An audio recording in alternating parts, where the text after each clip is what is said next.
This podcast is a 98 Studios production. Today's the day, baby. Today's the day. Today's the day. Today's the motherfucking day. Today is the day. Today's the day. Today is the day. Today's the day. What up, everybody? Welcome back to Today's the Day. I'm excited for this episode. This is going to be a blast. This is somebody, you don't even know this, and I've never told you this, somebody that's one of my role models because we've been places together. I've seen how you move. I see how you operate, and I love it, and you're really, really cool, but we've never had super in-depth conversation, so I'm stoked. So Mr. Scott Miller, thank you so much for being here. I appreciate you taking the time. I know you're busy. I know you got things to do, so I appreciate you being here big time. Well, I'm actually not that busy. I mean, the reality of it is I'm unemployed, but not like on purpose. I just, Not boring unemployed. Yeah, not boring unemployed. I'm just, and I don't want to say retired because I don't feel like I'm retired at this point. So we're going to break that down and figure out what you mean by that eventually. Okay. We are going to get to that because I know what you're talking about. You still do a lot of stuff though. Yeah. No, you might be unemployed, but you do a lot of stuff, and I'm excited to talk about all that. But dude, again, I appreciate you being here. I think it's going to be a lot of fun. Our background is very, very like surface level. We have mutuals. We've spent time in Vegas together. I don't even know if you remember I was there, but we talked in Vegas while we were there. Oh, yeah. We've spent time in like Palo together. We've hung out at random little events. But again, never really, I don't know your story. Yeah. Like I really don't know your story. I know bits and pieces of it. So I'm super excited to go piece it all together and learn about you a little bit. Right on. And I've also heard you go and drop some knowledge on the boys before. In Lake Powell, I remember specifically a few things. So I'm really excited to go through it. So fill us in, catch us up to speed on your story. Like, who is Scott Miller? I got some funny questions from one of our mutual friends that she said to ask. I had no idea about, so I'll ask those later. But I want you, floor is yours. Tell us about growing up. What was that like? Where are you from? Family dynamic, everything. Yeah, I mean, to start off, I'm going to tell you right now, I don't know where this is going to go. That's the best. And generally, I go down roads, and I know for sure I don't believe anything I'm saying. So, I mean, wherever this goes, there's a good chance I don't believe what I'm saying. So, I mean, you have to live with that a little bit and let that go. I mean, sometimes I find that a good story is usually better told untrue than true. Although your own perspective kind of like pushes it in a direction and it's kind of filled in by your own life experiences. I like that. So, I mean, yeah. I grew up in the Bay Area, well, North Bay, Napa Valley. Okay. Hard times in the Napa Valley wine area at the time. I went to a private Catholic high school. I played golf there. My dad was, I mean, I guess he was pretty good because he's a Hall of Fame golfer. Your dad was? Yeah, my dad was a Hall of Fame golfer. He won a U.S. Open. He won a British Open. He won like 30, 40 tournaments worldwide. So you grow up in the shadow of a man that like the world gets to know on a public level. Yep. Right. And then eventually he transitioned into commentating with NBC. So he did that for like 20 years. Right. He was the lead color man for NBC golf for about 20 years. So was he still like he was still golfing as you were growing up? That's what he did? Oh, yeah, no doubt. Well, so he retired in 88. So I'm about 5th, 6th grade. Okay.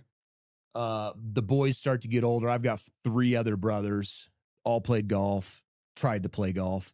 In fact, I kind of look back and I'm like, man, he must have thought we were so shitty. Like he's watching us play golf, trying to figure it out and just going, wow, this is hard to watch. Did he coach you guys or did he get you a coach? So his dad taught him how to golf in the Bay Area. They grew up in San Francisco, downtown San Francisco. He worked the night shift so he could work with him in the day, learned to play golf in a basement, hitting golf balls into the mat and to the tarps of these army tarps that he had. That's so and crazy. This little kid got good, really good, got some like local sponsorships to help him like play golf. Yeah. Anyways, he grew up playing golf, became great, went to BYU, was a couple-time All-American there, and then turned pro crazy. at 19 years old. And at 19? Then just played and played and played. Became kind of number 1 in the world in 74. And then we come onto the scene, right? The kids are born in 70 all the way to 70, well, actually 80. So there's 6 of us. The boys played golf. And for some reason, we thought that was a good path, like follow dad. follow famous dad into the top abyss. in the world. Yeah, exactly. Let's do that. Like nothing could set you up for more failure than that. But Yeah. anyways, we tried that. And how'd that go? I mean, you know what?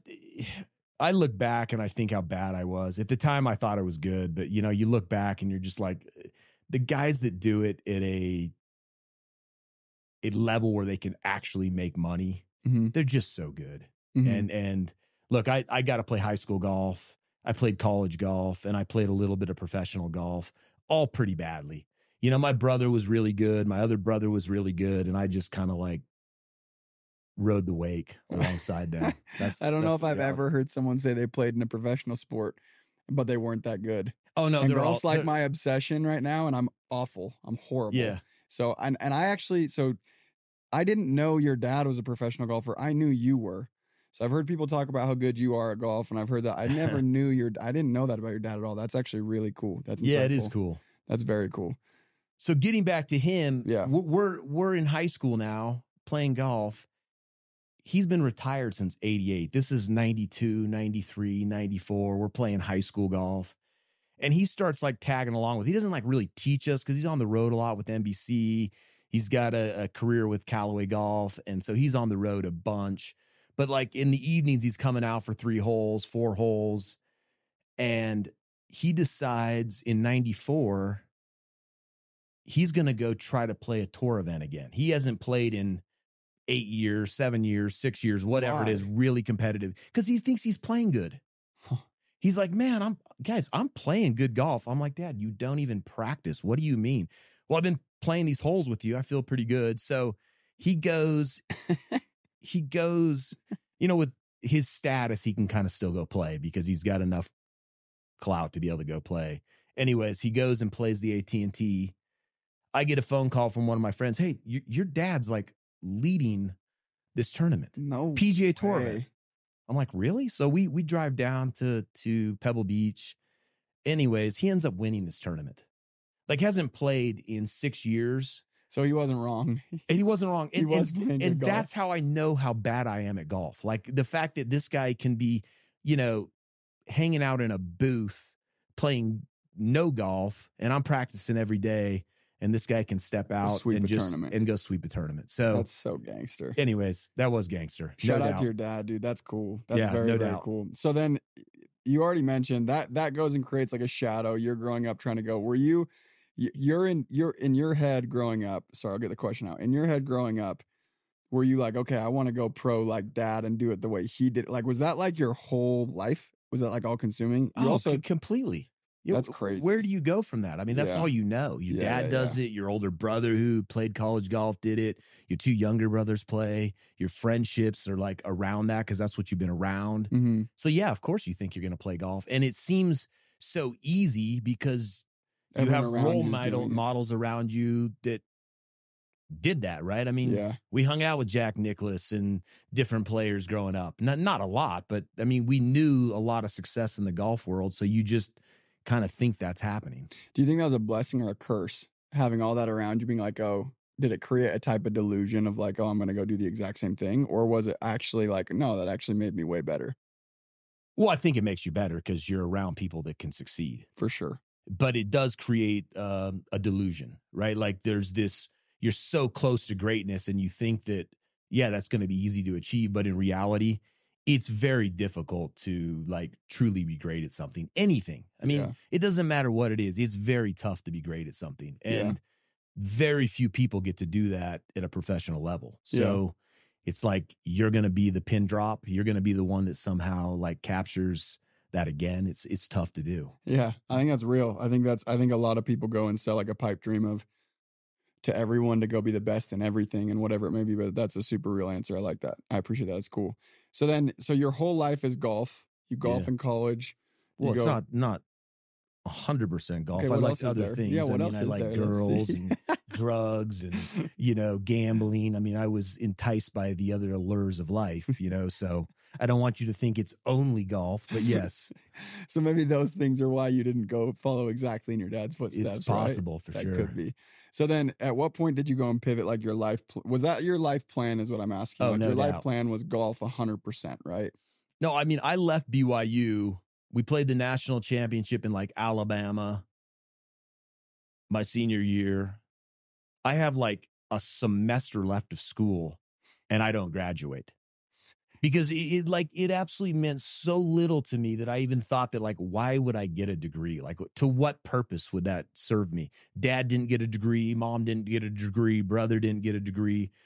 I mean, it didn't even seem like a need at all. And my wife thinks I'm crazy, right? I mean, she's super driven, finishes college in 2 years with 2 majors. She's just hyper driven that way with school. And I'm like, that does nothing for me. So anyways, left, tried to go play professional golf, complete failure. I mean, not a complete failure. I mean, I got on the Canadian tour for a couple years. I played nationwide, but I just wasn't good enough to play at that next level. Yeah. I mean, you start to realize when you get, the higher up you get, you start to realize that the guys that are really good are really good, and they're up there for a reason. And I just wasn't that. Was good. that disheartening? Like at what point do you remember any specific instance where you're like, okay, wow, this has been my life plan. Maybe I need to divert a little bit, or like started to get discouraged in some type of way and change the way you looked at things and your plan for yourself? You know, ironically, I grew up with this kid, Boyd Summerhays, Utah phenom. You know, I think he was top 5 in the world as an amateur. Maybe even, he's probably totally bummed. He probably was number 1 in the world. I mean, but very, very good, right? Like kind of just younger than Tiger Woods. Yeah. Anyways, very, very good player. I played a little bit of like mini tour golf with him. And honestly, I think that was sort of the moment I realized we played an event down in California and I played, for me, extremely well. Shot 22 under for 4 days, and he beats me. And I was like, shit, this guy's not even on tour yet. And that was like everything I had. That was like all That was your peak performance. That was as good as I have. I have nothing left to give on the mat. Like the blood is there. The sweat is dripping. Good. And that's it. And I mean, I kept playing after that, but I started to realize that like I was driven for other things, and I had always focused on golf, and it started to like realize me, man, there might be like another world out there for me. Yeah. I don't know what that looks like, but there might be another one out there. Yeah. Was that pivot more exciting or more disheartening for you? Oh, it's terribly disheartening at first, Really? right? Like just the idea that like you had set your path for the new world and you're going to be a pro golfer. You're going to become like your dad and you're not even close to that talent level, right? It's like all of a sudden the blinders are off, the sun shines through, and you realize I'm not fucking good enough. That sucks. Yeah, it sucks. That's tough. That's really tough. And then did you get to a point where it started to get exciting when you started to realize, oh, I have these other passions, but I've been so focused on golf, I've been overlooking them. And what were what was your headspace then? And then what was what was going through your head? What was your plan next? Or did you just kind of like, I'm curious there. And how old were you at that point too? 20? I'm like 23. So young. Yeah, young. And your world just flips upside down basically when you come to the realization of like, okay. Yeah, I mean, I think anybody that has a life pivot. Yep. Marriage breaks up, you lose your job, you have a tragedy in the home, and none of those things are like that. But you've been so focused to going down one road, and all of a sudden you have to pivot. It's like, I mean, it just looked like the abyss to me. It's like, for sure, how would somebody make money? Dad made money playing golf, right? All my friends made money playing golf. I mean, I was the same age as Tiger. I watched him just, stratospheric rise to greatness. I watched guys like Adam Scott and Charlie Hoffman and Charles Howe, all these kids that I grew up when I was young, and they're just taking off. And it's like, you're stuck not getting there.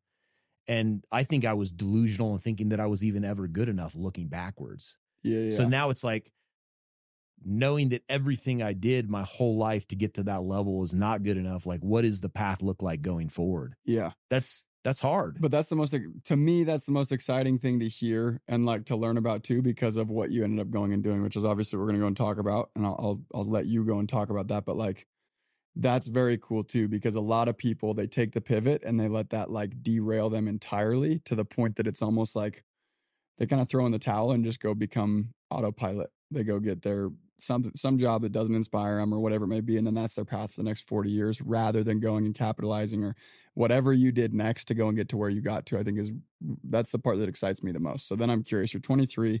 life is flipped upside down. You're like, what the hell? You realize I'm not good enough to do that, or that's just not the path. You start looking at other options, and then what happens? Like what happened after that? You know, like a lot of failure after that, like a ton, because it's like I dropped out of college, even though I could have got a degree. So my wife convinces me to go back as if that's going to be a forum to make money, right? I mean, maybe there are degrees that push you that way. That's like, wow, I really wanted to be an accountant, you know, so I'm going to Go get that degree in that, do it. or I want to be a doctor. Yeah. But I mean, I was a sociology degree. So I actually don't even know how that was chosen. It's possible like my counselor at BYU chose that for me. So I don't know how that became a thing. But anyways, I did go get it. I went back, got the degree. I think that we got the degree for sure. We got a degree. And then I'm like, how do you make money? You know, like I taught a little bit of golf. I tried that. I hated that because it was like,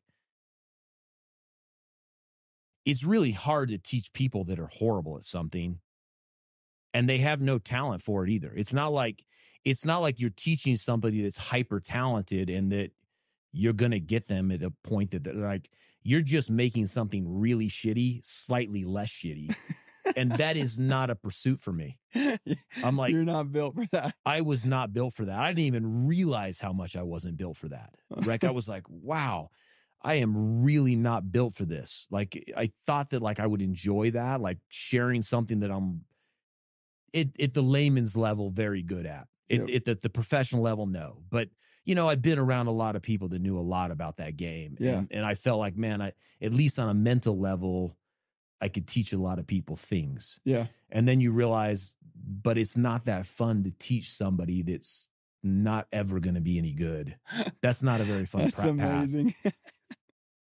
I mean, you did summer sales, right? For a bit. Yep.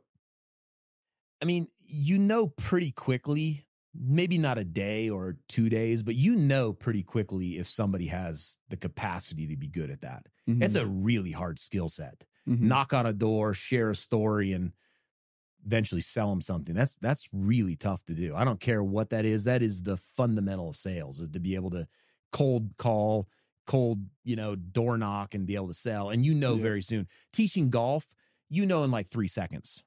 It doesn't even take a day. You're like, nope, not going to happen. You are going to spend a lot of your life being I'm never frustrated. playing golf with you ever because you're going to watch first tee box and be like, nope. Shit, that's awesome. No, because I'm at the point now. I'm terrible. I'm super bad. Oh. And I actually just enjoy the 4 hours with people, right? It's so Talking, fun. Telling stories, laughing. I mean, the golf for me is so far down the list. It's a 0 to me. Yeah. Anyway, so I pivoted into a guy that I knew is like, hey, come work for me. I'm doing this like fractional whole ownership in like timeshares, but it was more like a whole ownership in it than like, anyways, we did that for a bit, kind of a failure. 08 hit, 07 hit, just obliterated the real estate market. So I'm unemployed again. I mean, that was tough. Like, I've got a little daughter at this time. I've got a wife, and it's like, how do you make money? Like, how is that I didn't know Todd Peterson. I couldn't go knock doors yet. Yeah. I didn't know that. He was just about to enter the stage and take off, but I didn't know him. So anyways, yeah, I ended up in Biloxi, Mississippi at a charity event.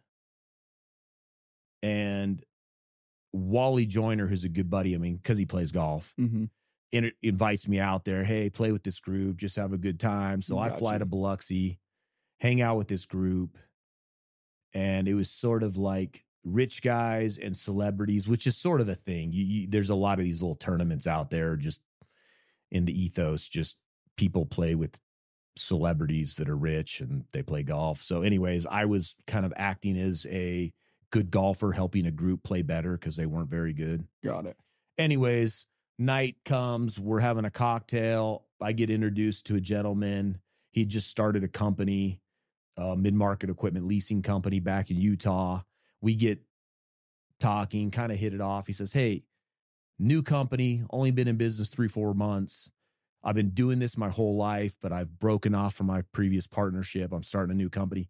Come out and just chat with me. You could be successful at this. Maybe you could sell for me. Mm-hmm. So fly back to Utah. A couple weeks later, I meet with him, have lunch with Wally. Wally's somehow involved with him. I don't know what the connection was, but maybe he was running his charity stuff, but he was kind of an ambassador for this brand. Mm-hmm.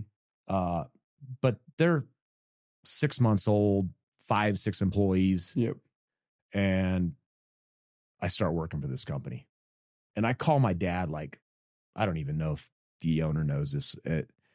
I call him like a weekend. I'm like, Dad, this is not for me. I'm sitting in a damn cubicle, no windows, making phone calls. Hey, this is Scott Miller. I'm a direct lender on equipment finance.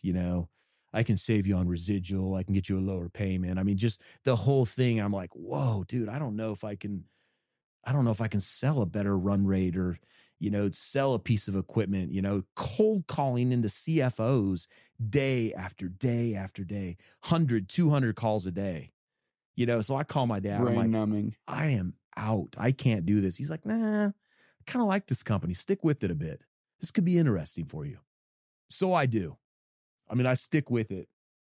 Anyways, somehow that leads to me owning a very large portion of the company. When 2008 hit, all the banks backed out of equipment leasing. Like they just have no appetite for it at all. Like They're not buying paper. They're not lending, nothing. I mean, it's low appetite. It's a hard stop. Yeah. Rolling stock, green iron, computers, soft costs, robotic arm. I mean, they won't finance anything. And I'm like, hey, I don't know your space super well, but dude, I think we could get some of these debt funds that did real estate with me before the bust to maybe do this. Let me just call one or two of them. So we call a PE fund. They're like, nah, we don't really do that. We're not really a lending company. We more invest in companies, but let me talk to our guys. Anyways, they were heavily invested in real estate and they ended up deciding, hey, you know what? Maybe we'll start trying to buy some of this paper because the market's sort of slow. We're not buying as much real estate. Yeah. So they pivot a little bit and they start buying our paper. I get a phone call. They're like, which is a huge win for everything being at the stop that it was at. Right. Well, huge win because we couldn't sell our paper. And if you don't have money to lend, you can't buy equipment to lease. Anything, yeah. So they start funding $100,000, $200,000 here and there for us. I mean, we're funding in a year, 10 million, which still seemed like a lot of money, 10 million to me, because my brain was golf. It's like somebody wins a tournament, they do $1 million. So 10 million still seemed like a decent amount of volume. I look back and it's comical. But anyways, they start funding lease deals for us while the banks are on the sidelines. And they start funding $1 million, 10 million, 20 million. It starts to ramp and it's like, whoa, there's this whole other space we called it non-traditional, right? Banks were always the lending source. They start funding a ton. Fast forward till today, they're funding hundreds of millions a year for us, right? And then the banks come back. So we have kind of a, non-traditional bank source and a bank source. It's a new way of doing it. And so it just gives us so much versatility in the marketplace. So, we're not stuck with whatever a bank likes. Yeah. If the bank doesn't like it, chapter closes, all that effort on a sales team's, kicked to the curb and the deal's done. Yeah. All of a sudden we have a secondary source that we can fund deals with. Which is so powerful because it gives you leverage to go and make sure terms are where you want them, basically, right? No doubt. I mean, it allows us to do deals that banks won't do. And as a result, we can charge more. Mm-hmm. We can be more creative. We can do stuff that's not in the traditional vein of banks' approvals. And so anyways, our company just grew and grew and grew. I mean, when I left, we were funding $500 million a year.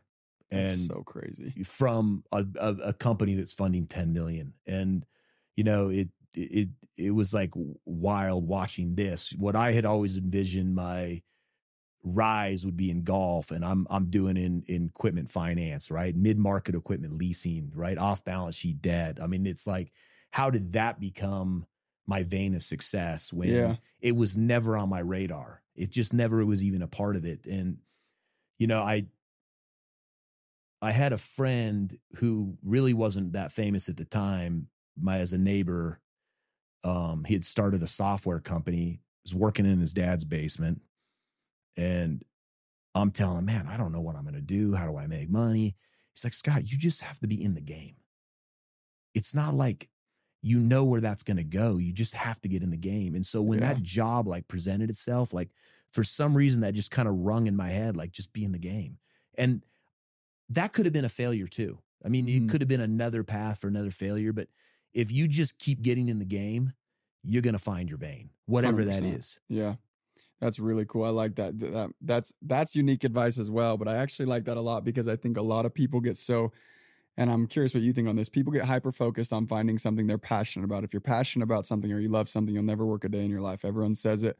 And it's like this really cool sounding idea, but then it also creates a massive limiting belief for a lot of younger people because they won't go and get into something because they're not passionate about it. It's not what they love. If they love this certain thing that typically doesn't make money, they won't go get into this thing that could go make them money because does that make sense what I'm saying? Oh, 100%. So In fact, I think really it's terrible cool advice because you go down the vein that you love, and what you end up doing is taking the one path, the one passion you have, the one love, you make it a job, and you hate it. And now you have no other path, and you've also killed the passion that you love, right? A great artist wants to go sell art, and then it becomes a job. Yeah. Somebody wants to become a musician. Somebody wants to become an athlete, and then you try to make it a career, and eventually it's like, wow, it's really hard to sell street art as a living, and now I hate it because not only is it my source of failure, I also have to do it and try to make a living. And that's me. Because I think those things are designed,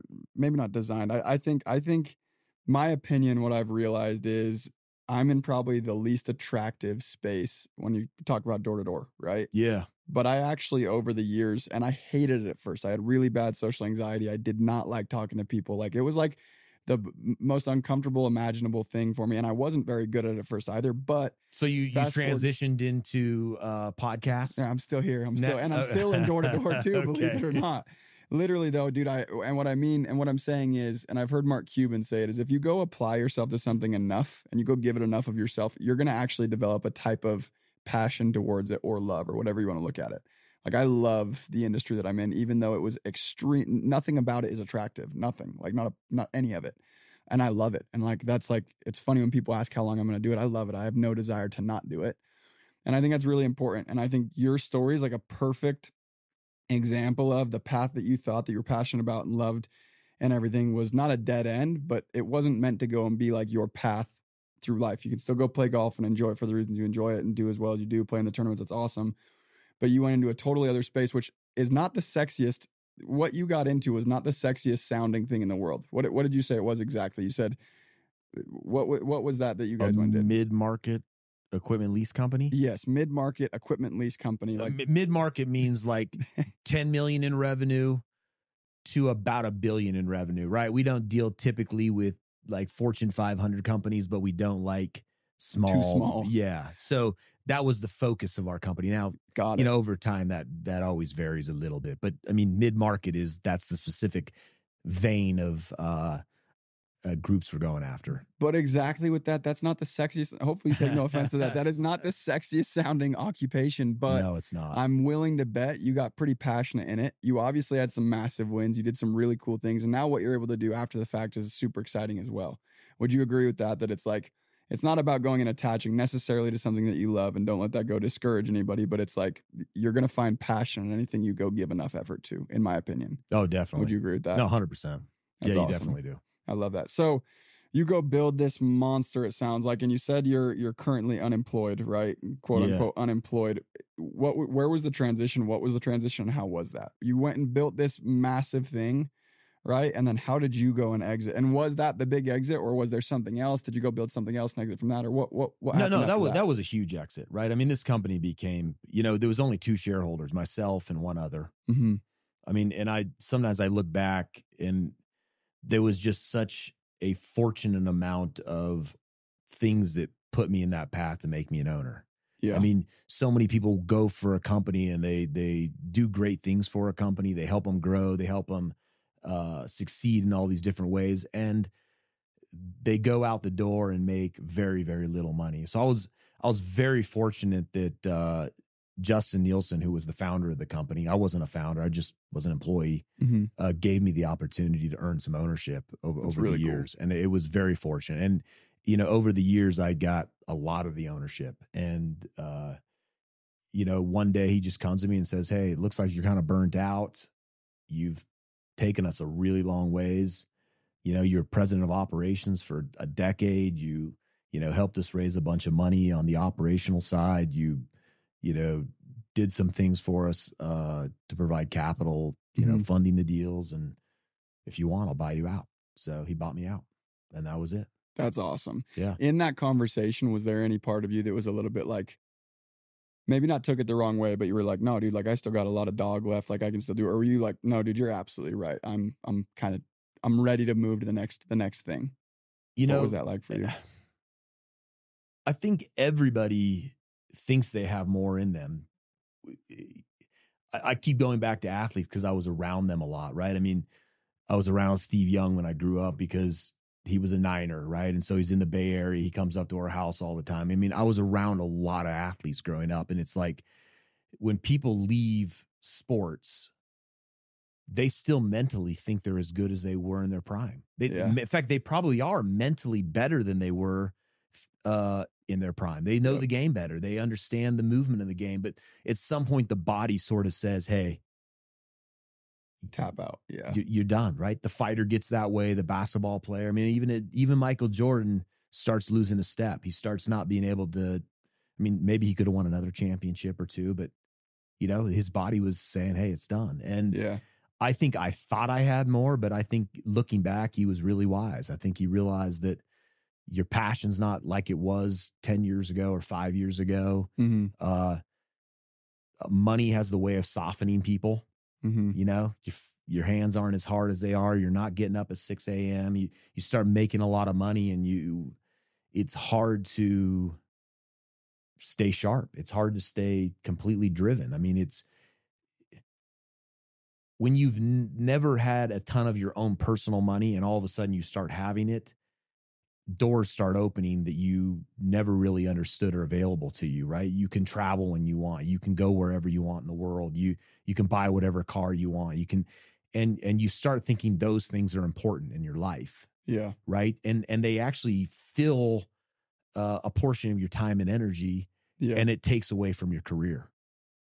For so, sure. yeah, I mean, I thought I had more in me, but it turned out that I really didn't. So, you know, I'm sitting in a chair having a conversation with our CEO, my biz partner, one of my best friends in the world, a mentor.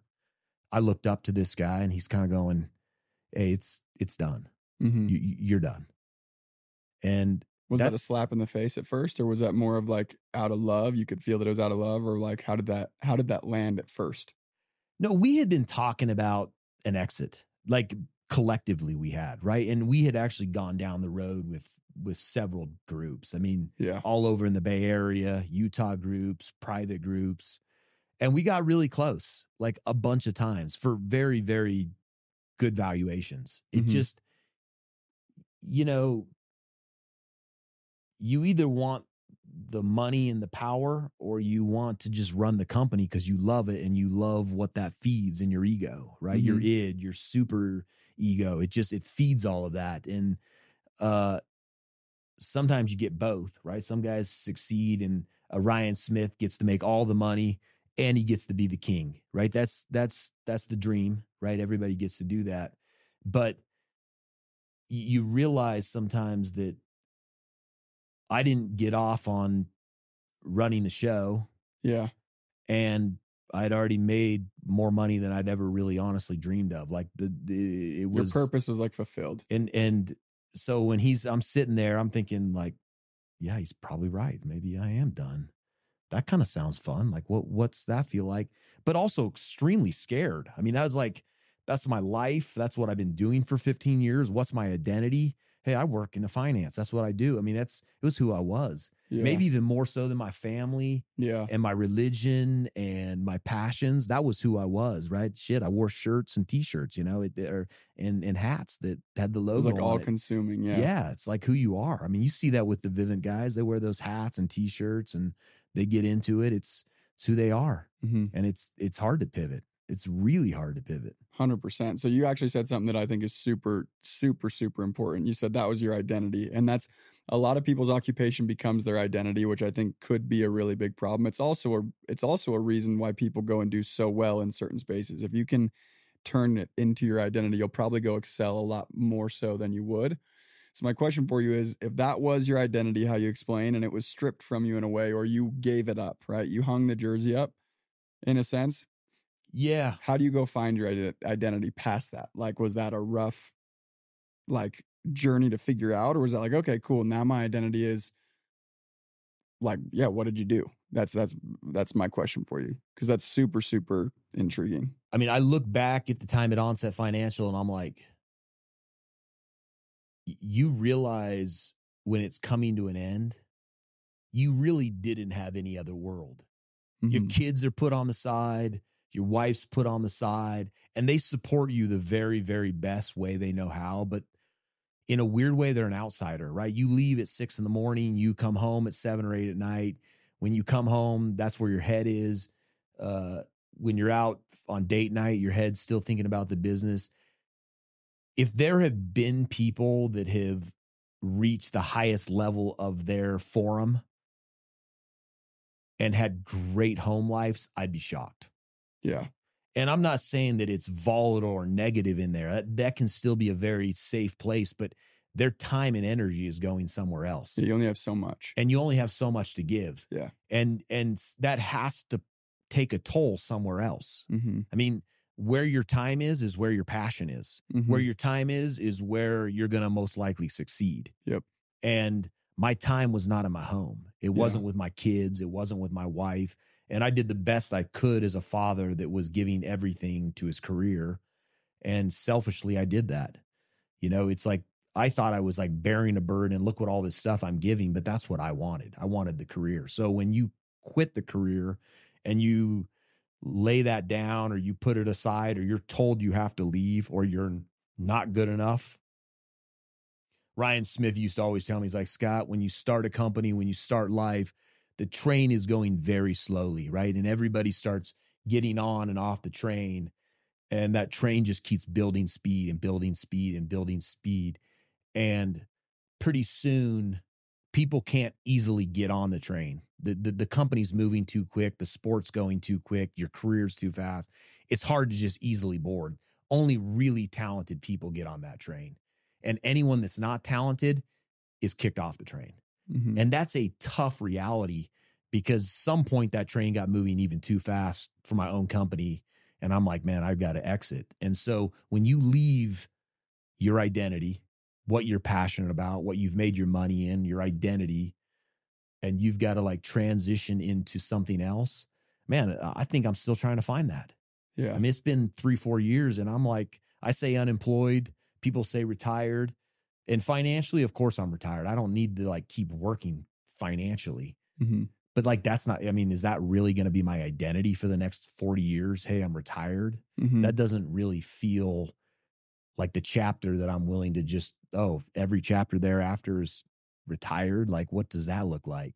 Yeah. So, I mean, I'm still trying to figure that out. Yeah, I don't know that I've nailed that yet. No, that's a super fair answer. And I would expect that too, because I feel like that would be probably one of the hardest, like, I don't know what to call it, whether it's a challenge or like, that'd be probably one of the hardest journeys to go and like navigate, is finding a new identity after going and hanging up the jersey. Because I've seen that with a lot of guys in anything and everything, whether it's sports or their career, whatever it may be, especially though when someone has a big exit, because if you don't have a big exit, your hands are tied. You got to go work somewhere else. So you kind of find a new identity by default. You're forced to. But if you don't have to work, like you're saying, financially speaking, it's so unique. It's so interesting. And it's really, really interesting. I've seen a lot of guys transition with grace and somehow figure out how to do it. And then I've seen guys transition in a way that's not how I would want to, but I can't even imagine how difficult it would be or whatever. So that's super cool. So then my question for you, and this is like forward looking, we've been looking back this whole time. Forward looking, what's like the ideal, and you may not even have an answer for it, I'm just more curious, like what would be like the dream, like to go start another project and go and crush in something? Like what would be the dream for you looking forward now? Because you've already kind of done it.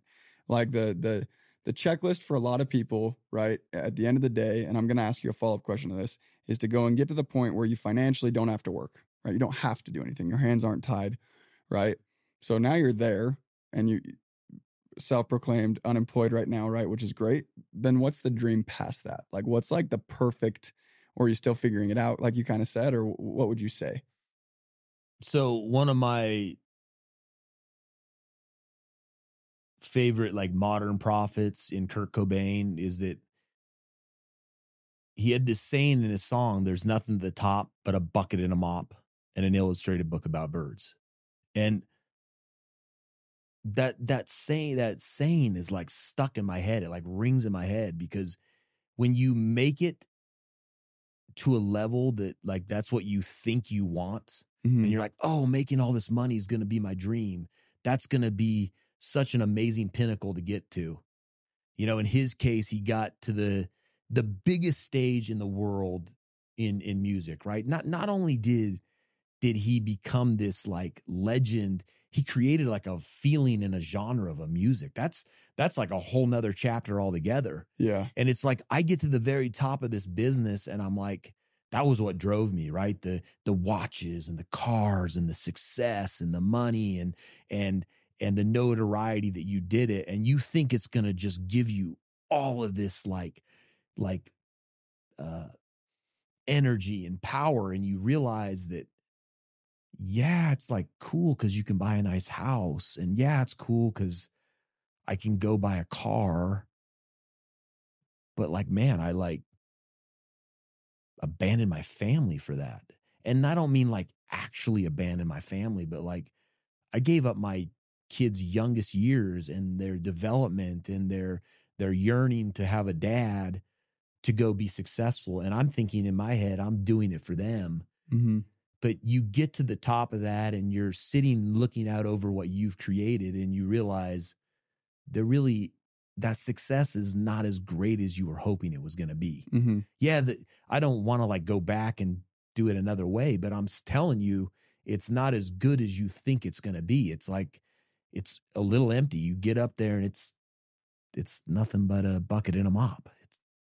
That's awesome. Yeah, that's cool. So that I mean, that leads perfectly into my follow-up question. My follow-up question, and I'm particular about who I ask this question because I think it'll be received differently by everybody listening, depending on who's giving the answer. And the reason I ask it is because a lot of people would define success.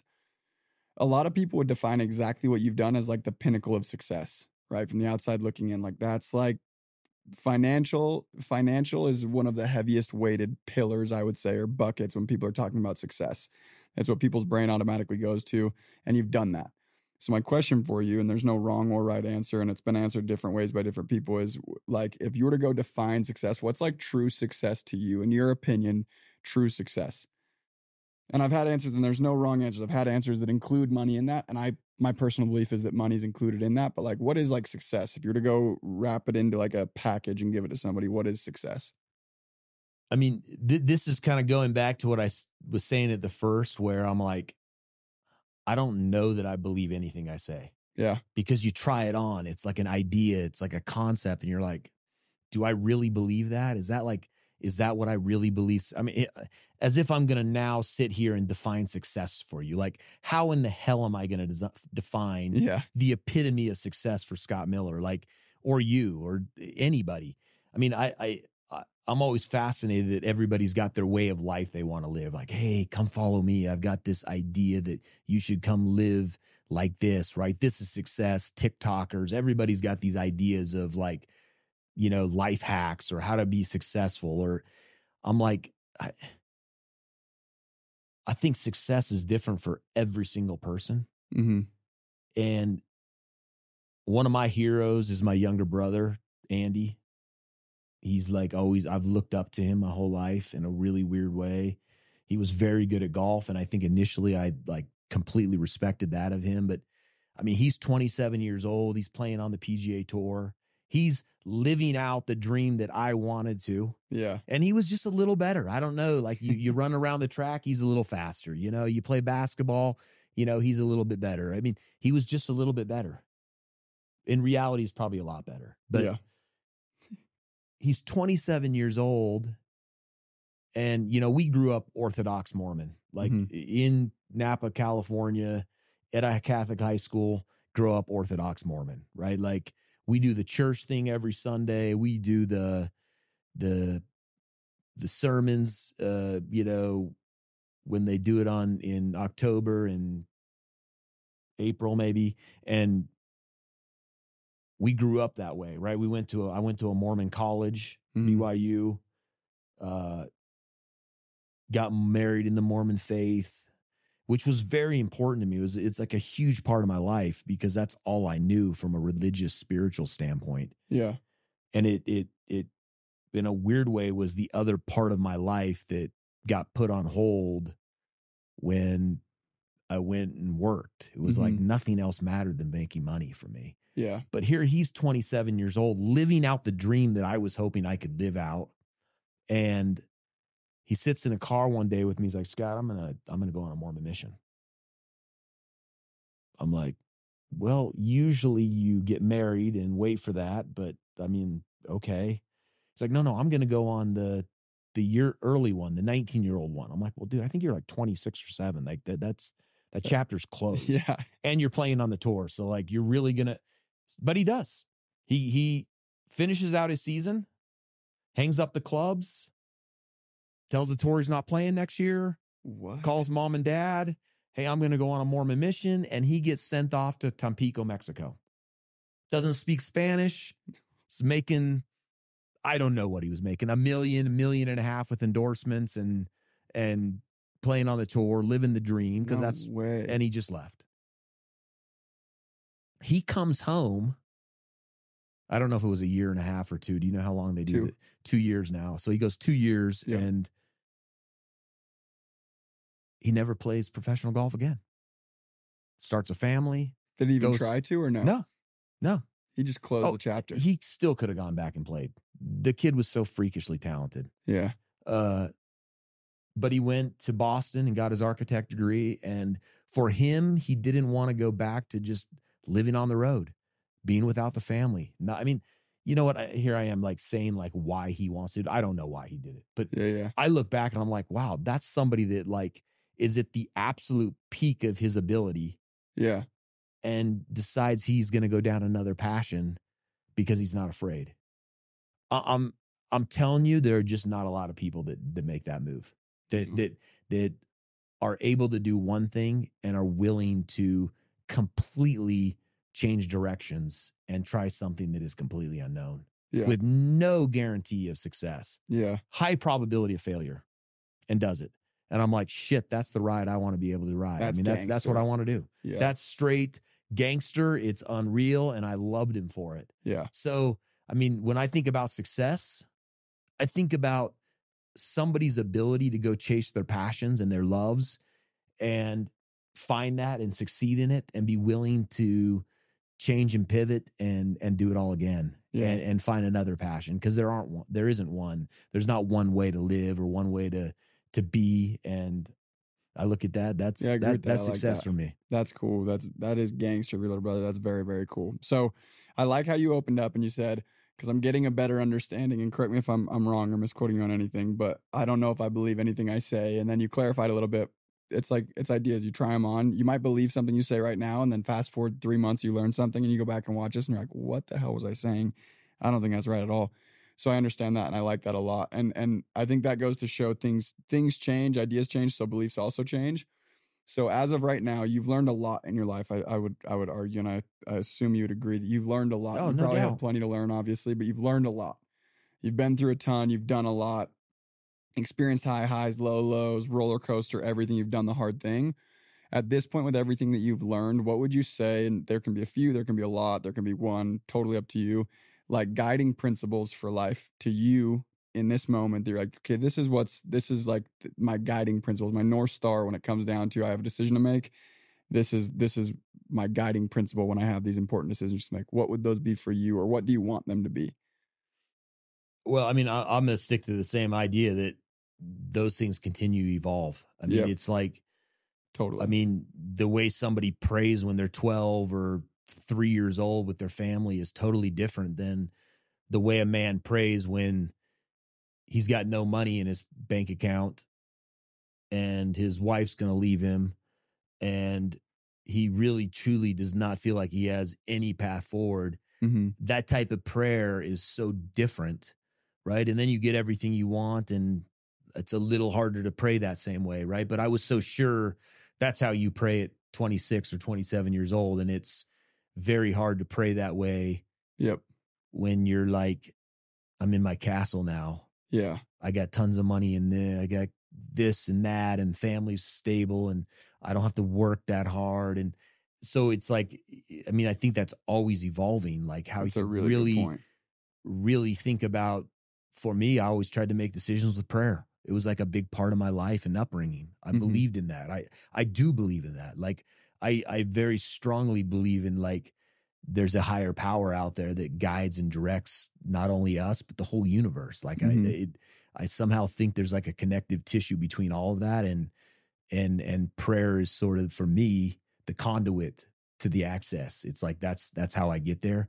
But I'm going to tell you, it's hard to do that, to really deeply, contemplatively pray when the bear is not chasing you, Yep. right? When there's no food, there's scarcity, there's fear, there's unknown.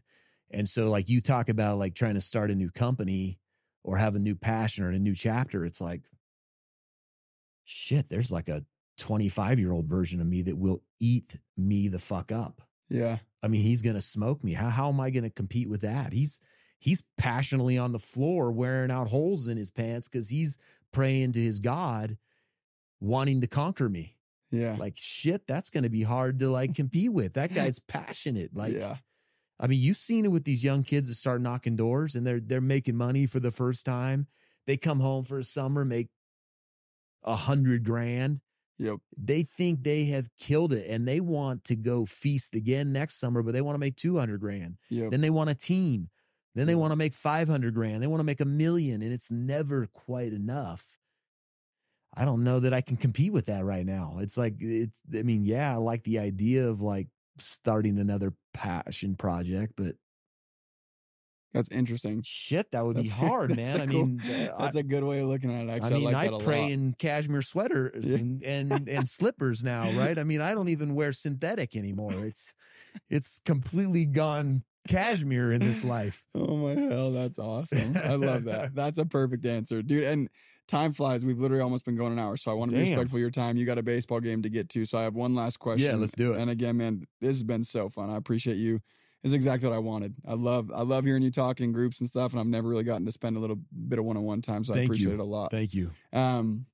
Last question, and this is more of like open to interpretation. You could answer it the same way you've answered other things, but if there's another piece that you have to it, that would be amazing. Like most people listen to this, they're starting their life, like they're trying to figure out their career, they're stepping into life, and they're about to go enter the game. Like the advice that you got is go and get in the game. Like that's just, it is what it is. Get in the game. A lot of people are getting into the game, or they just got into the game. And when you get into the game, in my experience, you get your jaw rocked. You have multiple moments of doubt where you're like, holy shit, what am I doing here? I would way rather go back and work my retail job, and like way less pressure, way less stress, so on and so forth. And you were obviously, what you've done is amazing. And you've been surrounded by people who have also gone and figured out how to go and kind of win the game, if there's a way to win the game in that sense. Right. And I know there's a lot more to it, but my question is, what advice do you have for someone who just got in the game or is getting in the game? Like, hey, you need to go and develop this trait and this trait. And that's what separates the people who fall out from the game and stay in and go and win it. What would you say are the biggest differentiators, one or two or whatever it may be, that you've realized? I think you've had Casey Baugh on this trip. He invites me to go hunt Dall sheep in the Northern Territories. I've never even heard of the Northern Territories. Apparently it's North Canada, just south of the Arctic, right? And if I'm wrong on the geography. Sounds correct right me, to but me, does it? dude. It sounds right. Sounds right to Mackenzie me. Mountains, far north part of Canada. I don't hunt at all. I'm not a hunter. I fish a little bit. I mean, I've shot some birds, but like I'm not really a hunter. And he's like, hey, you should come along. I'm like, oh yeah, that sounds pretty fun. Let's do it. What do we do? Well, you get a gun, we go hike, they drop you off, we go hike through these mountains, we kill white doll sheep. And being not that I'm not that big of a hunter, I'm like, oh, yeah, that sounds pretty fun.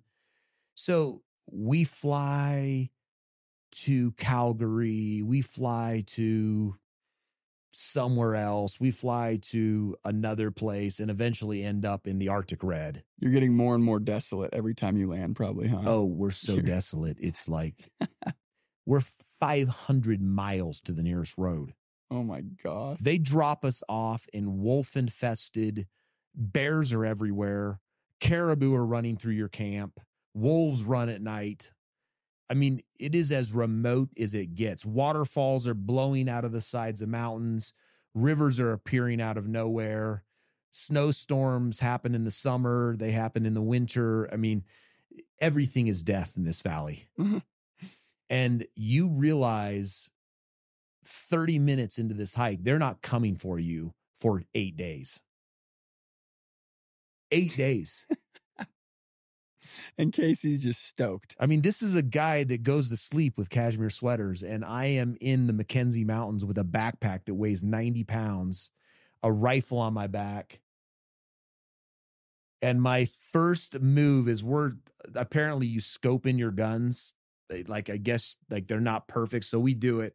I take a scope in the eye because the gun kicks back in my face, cuts me open.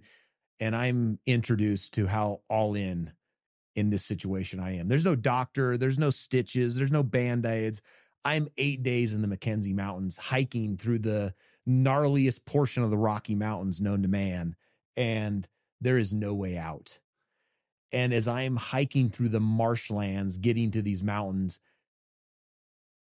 I'm thinking there is no way I'm going to make this. This backpack is too damn heavy. I am going to start shedding shit. I am going to throw the gun and the binoculars, food. I can't carry this backpack. And the trait that you realize in that moment is when there is no retreat, you are truly all in. And when your mind can get all in on something, you can have success. And most people in work, in marriage, in family, they're never really all in. And if you're not willing to be all in, somebody else is. And so when you talk about the failures and the beating and not succeeding, those are all the paths to success. Yeah. The no's are the path to success. The failures are the path to success. And if you will stay passionately all in, you have a chance to succeed. I love it. If you don't, you're probably just going to fail and blame somebody else. Yeah, and I love most that. people look to others as their scapegoat. Failure was my boss's. I didn't succeed because my manager didn't give me the opportunity. My coach didn't put me in the game. Yep. Yeah, no, you were not willing to do what it took to get Yep. put in the game 100%. or to succeed. If you're irreplaceable, you're irreplaceable. And when you're all in, companies want that. 100%. That is like my all-time favorite answer. That is my all-time favorite answer. I love that. I love that a lot. So again, dude, we're way past, so I'm going to let you go. I appreciate you so much. Again, thank you. That was a blast. We'll have you on again anytime that you have time. We'd absolutely love it. Pick your brain a little bit more, but thank you so much. Then everybody watching, thank you guys. And until next time, much love. Right on. Thank you. Thank you guys so much for tuning in today. As always, it was a blast for me. I hope you got something out of this. If you got something out of this video of value, share this with a friend, and please go show your love. We're on all streaming platforms, including YouTube, Spotify, and Apple. Any ratings, comments, likes, shares, they go a very long way, and they make it so I can keep doing these things for you, and I would appreciate it greatly. So please go share with a friend. Until next time.